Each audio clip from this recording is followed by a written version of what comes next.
အဲ့တော့ဝိတက်နှစ်ခုမျိုးရှင်းဆိုင်ရမယ်ဇံဝိတက်နဲ့ကာမဝိတက်ဗျာဝါဒဝိတက်ဝိသဝိတက်ဆိုအာဟုတုဝိတက်နဲ့ဇံဝိတက်ဇံဝိတက်ကစိတ်ကိုလေးတဲ့နာဒီကထိတဲ့နေရာကိုပို့ပေးတာဇံဝိတက်အဲ့ဒီဝိတက်နဲ့ရှင်နေတဲ့စိတ်ကိုဝိတက်ကနာသီဝသုံးဖို့ကမ္မထံဟောင်းတဲ့ပိန်နဲ့ငယ်လေးအဲ့ဒီကိုပို့ပြီးနေနောက်ကကာမဝိတက်ဝိသဝိတက်ကလာမဆွဲဘူးလားအောင်ဆွဲတာလေစိတ်ကိုဝိတက်နှမျိုးကပြိုင်လူကြသည်တနည်းအားဖြင့်ပြောမယ်ဆိုဘောလုံးနဲ့တူတယ်နှစ်ဖက်ပြိုင်လူနေကြတယ်အားသာတဲ့ဘက်ကပါတာပဲအဲ့တော့ဇံဝိတက်ကစိတ်ကိုနာသီဝရအောင်ပို့ပြီးတယ်ကာမဝိတက်ကကြိုက်ခဲထုံခြင်းတဲ့နေရာကိုပို့ပြီးတယ်အဲ့ဒီဝိတက်တကူပြိုင်နေမှာမိမိတို့ကဘယ်ဘက်ကအားပါမလဲဇံဝိတက်ဘက်ကပါအဲ့တော့လေးနဲ့နာသီဝထိတဲ့နေရာကိုစိတ်ကလေးပို့ပြီးတာဇံဝိတက်အရှိတူအနေမြန်အပေါ်အပြင်းအဲ့ဒါကိုသုံးသပ်နေတာကဝိစာရဟိုဘက်ကကြိုက်လာပြီးခဲလာပြီးမခံနိုင်ဘူးဆင်းရဲပြီးဖြစ်မှဖြစ်ပါမလားလို့သုံးသပ်နေတာမိစ္ဆာဝိစာရကြီးဖြစ်နှမျိုးပေါ်မလာဘူးလားဝိတဝိစာရနှမျိုးပေါ်လာတယ်အဲ့ဒီမှာမိမိတို့ကဘယ်ဘက်ကိုလိုက်မလဲဟုတ်လားနာတဲ့ဘက်ထုံတဲ့ဘက်မခိုင်နိုင်ပါဘူးမဖြစ်နိုင်ပါဘူးလို့အဲ့ဒီဘက်ကိုလိုက်ရောနေမယ်ဆိုလို့ရှိရင်ဇံဝိတက်ရှိသေးလားမရှိတော့တဲ့ကြောင့်အာဟုတုဝိတက်ပဲဖြစ်သွားတယ်အဲ့ဒါဆရာကြောင့်မဟုတ်ဘူးကိုကြောင့်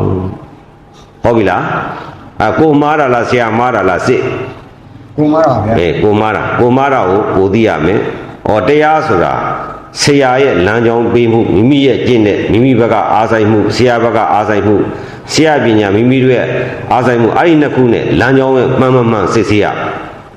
အဲ့တော့မှဇံမပါဘဲနဲ့မက်ဆိုတာမရှိဘူးတဲ့ဇာနာပစ္စည်းရောမက်ကပစ္စည်းရောမက်ပစ္စည်းလို့ချင်းဘာရင်းဆိုင်ရမလဲဇံပစ္စည်းဆိုင်ရ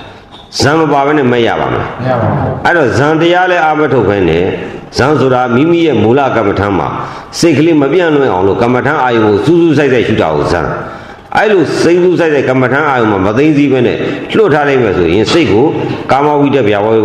ဒဝိတ္တတို့အာဟုတုနေတဲ့နှိမ့်ချလိုက်ပါဆရာနဲ့ဆိုင်လားဆိုင်ပါဘူးအဲ့ဒါကမ္မထမ်းမှားလားမှန်လားဘာမှားတာလဲဒါကိုအဖြေသိဖို့လိုတယ်အဲ့တော့ဝိတ္တဝိစာရမှာဇံဝိတ္တကလေးနဲ့နာသီဝထိတဲ့နေရာပို့မယ်ဖောင်းတယ်ပိန်တယ်ဖောင်းတယ်ပိန်တယ်ဖောင်းတယ်ပိန်ရကိုစိတ်ကလေးပို့တာဇံဝိတ္တဖောင်းတယ်လို့ပိန်တယ်လို့သုံးသပ်နေတဲ့ကဝိစာရငရေလေးကိုအောင်စိတ်ကလေးပို့တာကဝိတ္တလှုပ်ဖြစ်နေလို့သုံးသပ်နေတာကဝိစာရရှေ့စိတ်ကလှုပ်ကျင်နေပြင်းနေဆိုတာကနန္တရားကိုစိတ်ကလေးပို့တာကဝိတ္တဖြစ်တိုင်းမှာဖြစ်လို့ရှုနေတဲ့သုံးသပ်နေတာကဝိစာရဆိုတော့ဝိတ္တဝိစာရဆိုတော့အဲ့ဒီဘက်မှာမိမိကဘာနဲ့လဲသဒ္ဒါနဲ့ပို့ပြရဝီရိယထားပြီးတော့သုံးသပ်ပေးရမယ်ဝိတက်ကစိတ်ကိုကမ္မထအာယုံကိုပို့ပလိုက်တဲ့ဟာကိုကြွာမကြသွားအောင်ဝီရိယနဲ့ထားပြီးတွန်းအပို့ဝိတ္တရတွန်းအားပေးနေရမယ်တရားလည်းယုံကြည်ရမယ်ဒီကျင့်စဉ်အဖြစ်နိဗ္ဗာန်ရောက်ကြောင်းသိခြင်းစရင်မှလွတ်ကြောင်းဤကောင်းလို့ယုံကြည်တဲ့တရားဒီကျင့်စဉ်မှာတပါငါသိခြင်းစရင်မှအဘယ်စရင်မှလွတ်ခွေအကြောင်းမရှိတော့ဘူး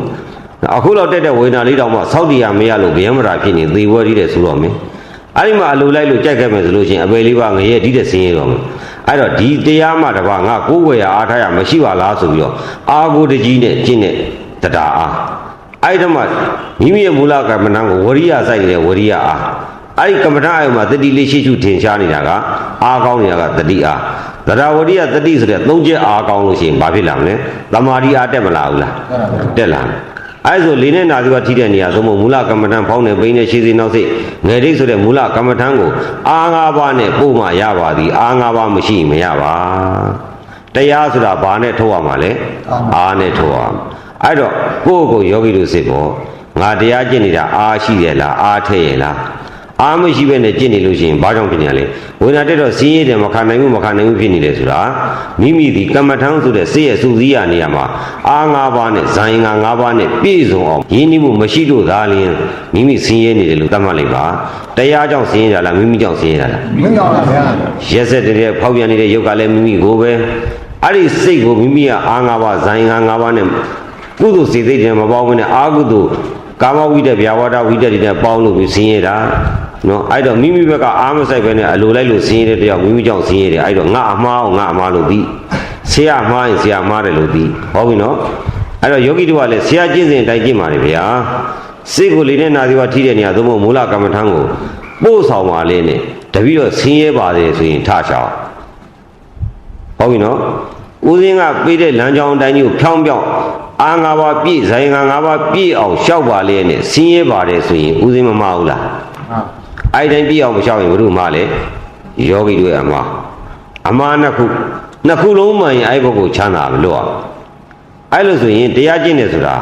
ဘယ်လိုပဲကျင့်ဒုက္ခဝေဒနာနဲ့လုံမြောက်မှုမရှိဘဲနဲ့ဒီခန္ဓာကြီးဒုက္ခကြီးကသေတဲ့အထိပါသေပြီးတဲ့အထိသေမှပဲရပ်သွားတာသူနဲ့ပေါင်းတာသေတဲ့အထိပေါင်းသိရမယ်ရစ်ဆက်နေတဲ့အစိတ်တုံးကြီးနဲ့အမြဲတမ်းရှင်တွေ့နေရမယ်အဲ့တော့ဒုက္ခဝေဒနာသည်ဗราဏကြတယ်လို့ဖះဟောတဲ့မိုးကြီးလေးကောင်အစိတ်လေးမျိုးနဲ့ဒီအရင်တွေ့ရပြီးတော့မိုးကြီးလေးကောင်မှအလွန်ပြေးရမယ်လွတ်အောင်ပြေးရမယ်ပြေးတယ်ဆိုတာဘာနဲ့ပြေးရမလဲအားနဲ့ပြေးရမှာပေါ့ဟုတ်ပြီလားတရားအားထုတ်တယ်ဆိုတာဘာနဲ့အားထုတ်ရမလဲအေးမိုးကြီးလေးကောင်မှလွတ်အောင်လဲအားနဲ့ပြေးအားမရှိလွတ်ပါမလားလွတ်ပါဗျာအားမရှိမူကြိုက်ခံနေနားတယ်အမလေးဖြစ်နေအဲ့ဒါအားမရှိလို့လောကကြတော့သေးကြီးနော်ငါမကြွေးရင်မဖြစ်ဘူးဆိုသေးကြီးမလွတ်ဘူးလားတရားကြတော့လွတ်သလားမလွတ်ဘူးနော်ဒီမှာအစားလည်းကျွေးတယ်တရားလည်းပြီးတယ်အောက်ကကော်စောလေးနဲ့မီးလေးနဲ့နော်အဲ့ဒါကြတော့အမလေးပြောလို့ရပါမလားအဲ့မှာပြောတော့လျှော့တော့သေတော့လျှော့လို့ရပါမလားမရပါဘူးကိုယ့်ကိုစေမသေးခင်တည်းကတဏှာကြီးလောက်တက်တဲ့ဝေဒနာလောင်မှစောက်တရားမရဘဲနဲ့မထိသိနိုင်ဘူးဆိုဒီဘုတ်ကိုသေရင်ဒီတဲ့မဆိုးသွားဘူးလားဘယ်သူခံရမလဲအေးကိုပြဿနာကိုသိတယ်နော်ကိုသဘောကိုသိတယ်နော်အဲ့တော့ကိုယ့်ကိုစမ်းစစ်ပါဦးစင်းတော့နီးပြီးမယ်အဲ့တော့တရားအထုတ်တယ်ဆိုတာဝံမိကတော့မှာမြတ်စွာဘုရားကတရားအထုတ်တဲ့လမ်းကြောင်းကြီးကိုတခါသုတ်တန်တစ်မျိုးတည်းပြန်ဟောတယ်တပည့်နဲ့ဆရာနဲ့တပည့်ပဲတဲ့လူရင်းပြောရလို့ရှိရင်တော့တောင်ဘုတ်တစ်ဘုတ်ကြီးကိုတူးခိုင်းတယ်တဲ့တောင်ဘုတ်ကြီးတစ်ဘုတ်တူးခိုင်းတယ်ဆရာကတပည့်ကိုတူးခိုင်းတယ်လက်နဲ့တည်းတူးခိုင်းတယ်အဲ့တောင်ဘုတ်ကြီးကိုတူးလိုက်တဲ့ခါကျတော့နံပါတ်1ဘာတွေ့လဲဆိုတော့မင်းတုံကြီးတွေ့တယ်တဲ့တကားမင်းတုံကြီးအိမ်တအိမ်လုံးကိုမင်းတုံကြီးကပိတ်မထားဘူးလားပိတ်ထားတယ်မင်းတုံကြီးတွေ့တယ်တဲ့တွေ့တဲ့အခါကျတော့ဆရာကတပည့်မင်းအဲ့မင်းတုံကြီးကိုဖျက်ဆီးလိုက်ပေါ်ထုတ်လိုက်တဲ့မင်းတုံကြီးပြီးတော့တခါဆက်တူးလိုက်တဲ့အခါကျဘာတွေ့ဆိုဖားတွေ့တယ်တဲ့ဆရာတပည့်ကဆရာကိုပြောတော့တပည့်တဲ့အဲ့ဒီဖားလဲကလော်ထုတ်လိုက်တဲ့ကလော်ထုတ်လိုက်ပြီးဆက်တူးလိုက်တဲ့အခါကျတော့ဘာတွေ့လဲဆိုလို့ရှိရင်တဲ့လမ်းနဲ့တွေ့တယ်တဲ့အဲ့ဒီလမ်းနဲ့တွေ့ကိုလည်းမင်းတွေးဝေးမနေနဲ့တဲ့ကော်ထုတ်ပြလိုက်တဲ့အဲ့လိုကော်ထုတ်ပြီးတဲ့အခါကျတော့ဘာတွေ့လဲဆိုတော့ရေစစ်ဆိုတာတွေ့တယ်ရေစစ်ဆိုတာတွေ့လို့ရှိရင်အဲ့ရေစစ်လည်းကော်ထုတ်လိုက်တဲ့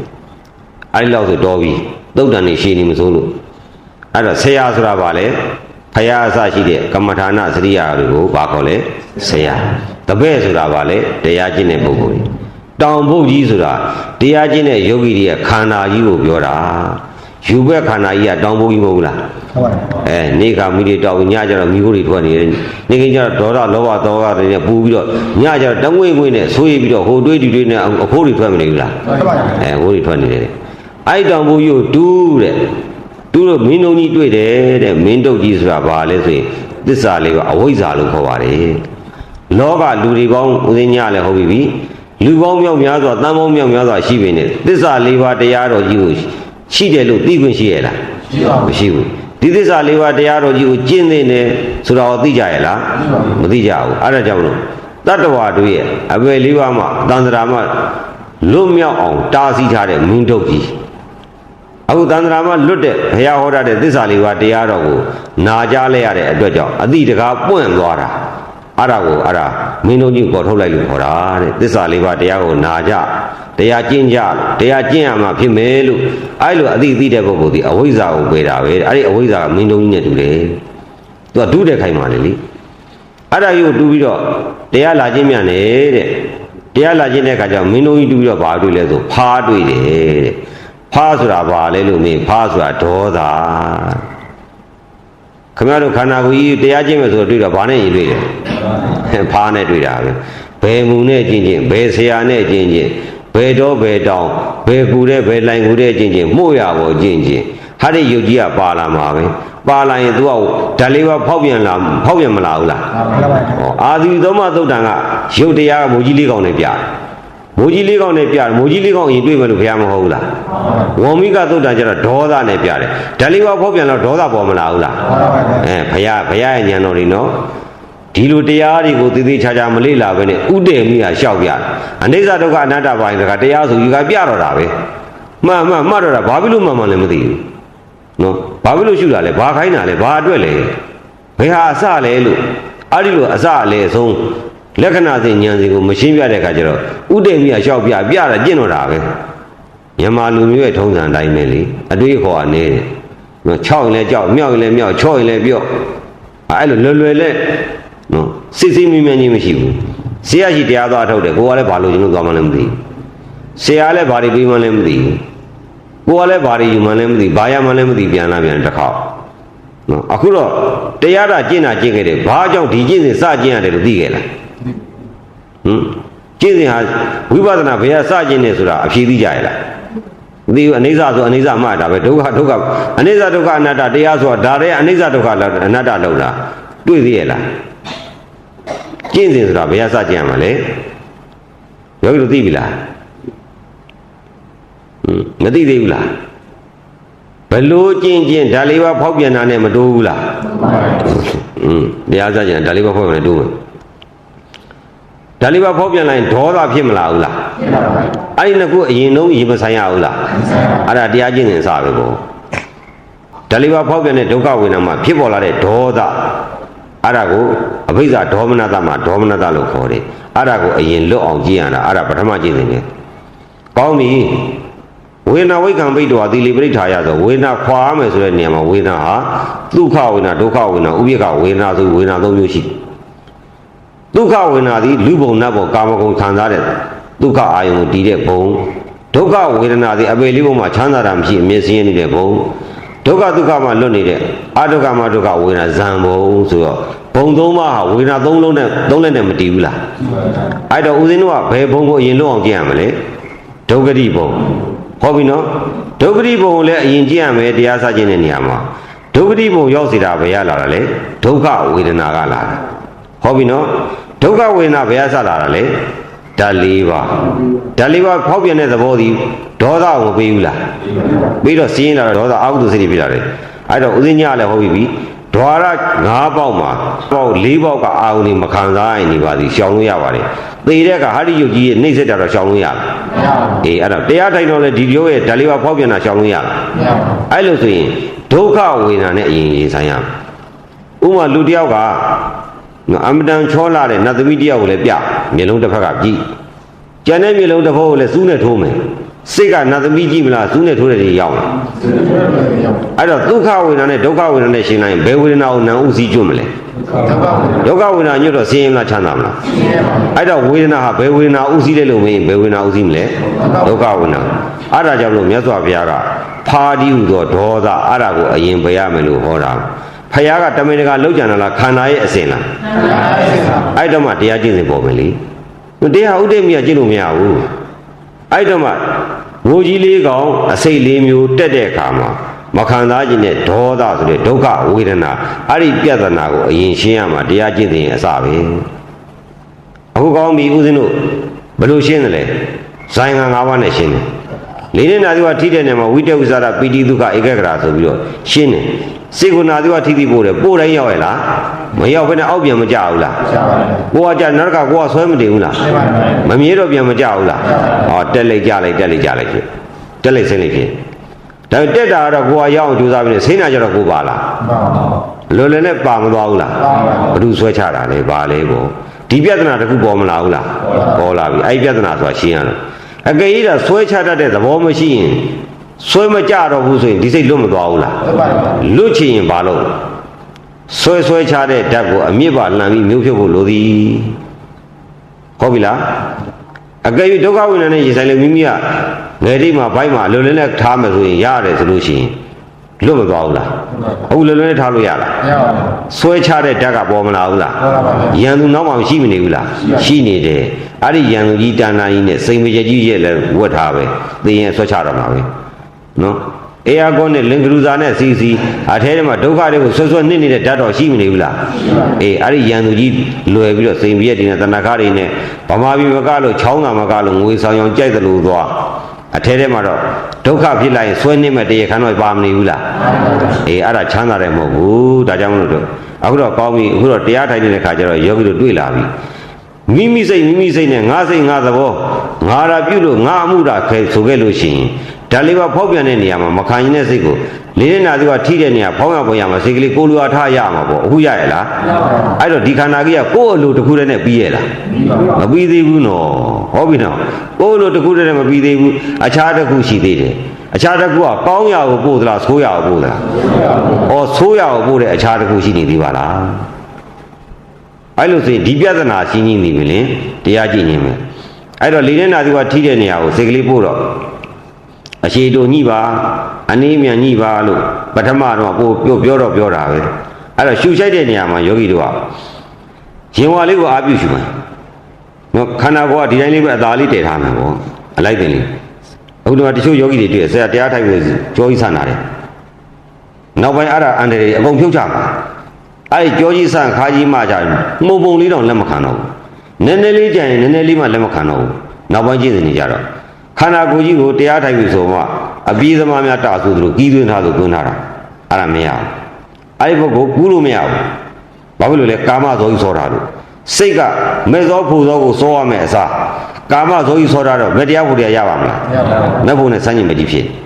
ကာမကိုတွေ့ထားတဲ့အာယုံကကာမအာယုံကာမဇောပဲဖြစ်မယ်ကာမယုံကာမဇောသည်တောကဒေါသတွေနဲ့ခြုံလွှမ်းနေတယ်အဲ့တော့ဒီကာမယုတ်ကြီးကိုစိတ်နဲ့ညှိချုပ်ပြီးတော့တွယ်ပုတ်ပြီးတော့မပြီးတော့ထောင်မထားနဲ့အလိုက်သေးလေသူ့ဘာသူတည်ထားလိုက်ပါတည်ထားလိုက်တည်ထားတော့ခန္ဓာသူ့ဘာသူပဂရိငြိမ်နေဘူးလားကိုကယုတ်ကြီးတဲ့တမင်ကစိတ်နဲ့တမင်ကအကြောင်းပြုပြီးစောက်ရှောက်ထိန်းသိမ်းစရာလိုသေးလားမလိုတော့စိတ်ကအားသွားအားတော့အားနေတဲ့လွတ်လပ်တဲ့စိတ်ကိုလေတဲ့နာသီကထိတဲ့နေရာကိုပို့တဲ့နေရာမှာလွယ်ကူတယ်အခုကတစ်ဖက်ကလည်းပို့တယ်တစ်ဖက်ကလည်းဆွဲတယ်ဆိုတော့သေပင်တစ်ဖက်ဆွဲသလိုရဖြစ်တော့အဖြေထွက်ပါတော့မလားအေးအဲ့တော့နာသီဝထိချက်ကိုပို့လို့မရတာဝေဒနာလည်းတက်လာကိုကြောက်ပြီးတော့ဗာပဲညှိချုပ်ပုတ်ထားရောဗျာပေါ်မလာဘူးလားကြောက်ပြီးကုတ်ထားကြီးကဒုက္ခဒုံညာဒုက္ခဒုံညာ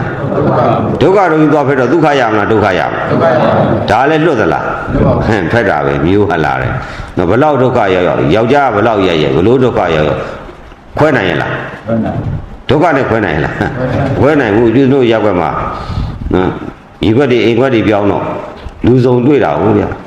အဲ့မှာယောက်ျားကလားမိန်းမကဗမာပုံက3လလောက်ရှိတယ်လမ်းပေါ်မှာလက်သီးနဲ့ထိုးလိုက်မြောင်းနဲ့ဘုံနဲ့ကြားလိုက်ပြန်တက်လာလိုက်လက်သီးနဲ့ထိုးလိုက်ဘုံနဲ့ကြား3-4ကလောက်ကြတော့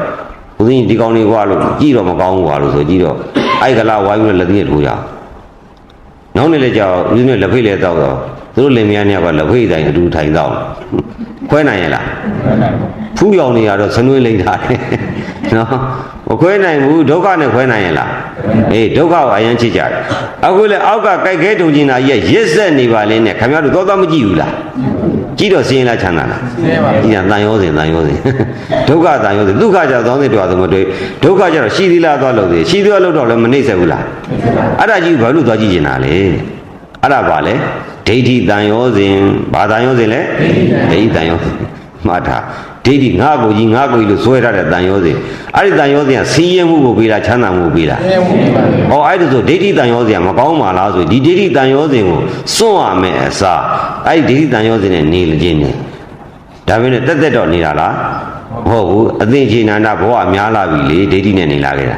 ဒီတန်ရောစဉ်နဲ့ပေါင်းလာတာကြီးပေါင်းတက်ပြီးတော့နေဘူးလားချက်ချင်းစွန့်လို့ရပါမလားဒါပေမဲ့မရအောင်တော့စွန့်ရလိမ့်အဲ့တော့လေတဲ့နာသူကထိတဲ့နေရာကိုစိတ်ကမြင်ပြီးတကယ်ထိချက်ကလေးကိုညံနဲ့အောင်ပြုတ်ပြီးတော့ရှူသွားအကယ်၍ဖောင်းနဲ့ပိန်နဲ့ဆိုတဲ့ပုဂ္ဂိုလ်ကလည်း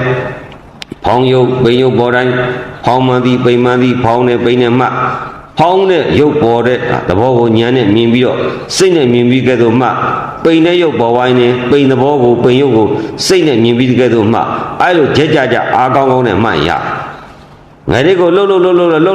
လည်းလှုပ်ဖြစ်တိုင်းကိုတတိကလှုပ်တိုင်းကသတိထားအား၅ပါးနဲ့ပြည့်ရတာကြီးပဲနော်ဒါပေမဲ့ဘာကွာလဲလို့မင်းဦးဇင်းတို့ဖောင်းနေပိန်တယ်လို့ဖောင်းရကနေပိန်အောင်တခါမစောင့်အောင်လားစောင့်တော့ကျဲလို့စိတ်ကမနေဝေနာကြီးထိုးပြီးရောနော်ပိန်ရကနေဖောင်းရတခါစောင့်အောင်သေးတယ်စောင့်တော့စိတ်ကနေသေးလားမနေတော့ဝေနာကြီးထိုးကြတာလွယ်လို့အဲ့ဖောင်းတဲ့ပိန်တဲ့ကမ္မထံကနော်အဲ့ဒီကမ္မထံကိုစိတ်ရောက်အောင်ပို့ရတာပို့ပြီးတော့အားများဆက်ရပါလေမရဘူးတော့မဟုတ်ဘူးနော်အားပို့ဆက်ရငယ်လေးကလေးလို့တော့ထိကျက်နေတော့အားပို့ဆက်ရ ရှေးကိုနောက်စိတ်နဲ့ရှုတဲ့နေရာမှာရှုရင်းနဲ့ပါပဲလေဝေဒနာရှိပဲရောက်အောင်မသွားဘူးလားရောက်လာနာတယ်ထုံတယ်ကျင်တယ်ဆိုတဲ့စိတ်တွေပေါ်မလာဘူးလားပေါ်လာရင်ဘာလို့ရမလဲနာတယ်ဆိုတဲ့စိတ်ဖြစ်ပြဝမှထုံတယ်ဆိုလာဖြစ်ပေါ်လာတဲ့စိတ်ကိုဖြစ်ပြဝမှမခံစားခြင်းနဲ့စိတ်ပေါ်လာရင်အဲ့ဒါကိုနောက်ကနေဖြစ်ပြလို့အဲ့ဒီလိုနိုင်အောင်မှအားကောင်းရင်တော့ရမှာပဲအားမကောင်းရင်တော့ပဲရောက်ရမလဲဝေဒနာရှိရောက်သွားမှာအဲ့လိုကမ္မထံစုံတဲ့နေရာမှာဦးဇင်းတို့အာနာပါနလေးထိကျက်ကလေးကစိတ်နေတော့အတိကလို့မစိတ်ဘူးလာ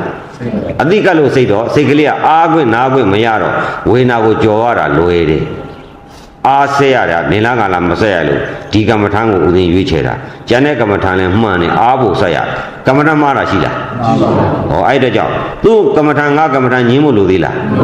းအေးဟုတ်ပြီကမ္မထံရဲ့သဘောသိပြီကာမဝိတ္တဗျာဝတ္တဝိတ္တနော်ငွေလေးကောင်နဲ့တူတဲ့အစိတ်လေးမျိုးတက်လာတဲ့အခါမှာစိတ်သည်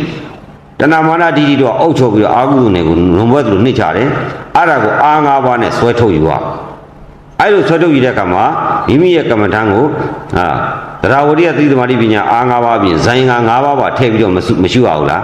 းရှုရမယ်အဲ့လိုရှုလို့ရှိရင်စိတ်ကလေးကဒီကကွာသေးလားအေးစဉ်းစားမလို့ဘလောက်ပဲကိုကလျှော့လိုက်တာနဲ့စိတ်ကဝေဒနာကြီးတိုင်းအောင်ပါမှာပဲသေတော့လျှော့တော့ရပါမယ်မရဘူးအဲ့တော့ဘာလုပ်ရမလဲလွတ်တဲ့လွတ်အောင်နော်လွတ်တဲ့လွတ်အောင်နာသီဝထိကျက်လေးမှာအရှိတူညီအောင်ညှိပြီးတော့ကတ်သွားအဲ့တော့ယောဂီတို့ကကျင့်တဲ့အခါမှာကိုယ့်ကိုဆုံးမပြီးကျင့်ရပါလေကြောက်နဲ့ဥတည်မိရထေသလိုဗျံမရာရှောက်လို့မယ်ဆိုရင်မိမိအရှုံးပေါ်လိမ့်မယ်သို့တော်လည်းယောဂီတို့မှတ်ထားပါအခုခမရတို့တက်တဲ့ဝေဒနာကြီးမလွတ်ပါဘူးဆိုတဲ့ပုဂ္ဂိုလ်စိတ်ချလွတ်ရမယ်ဦးစင်းအာမခံတယ်ခမရတို့ကိုလွတ်တဲ့နေရာကိုစိတ်ပြေလေးကိုပို့ပေးလိုက်အောင်မယ်မလွတ်ပါဘူးဆိုတာမရှိရ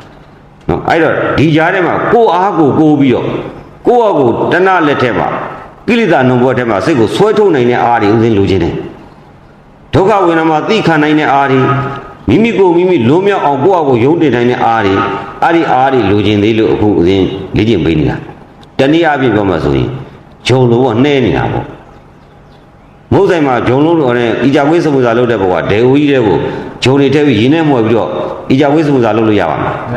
ဘာလို့ ရလဲနဲတယ်ဆိုတာစီကန်းရှိသလားညာသလား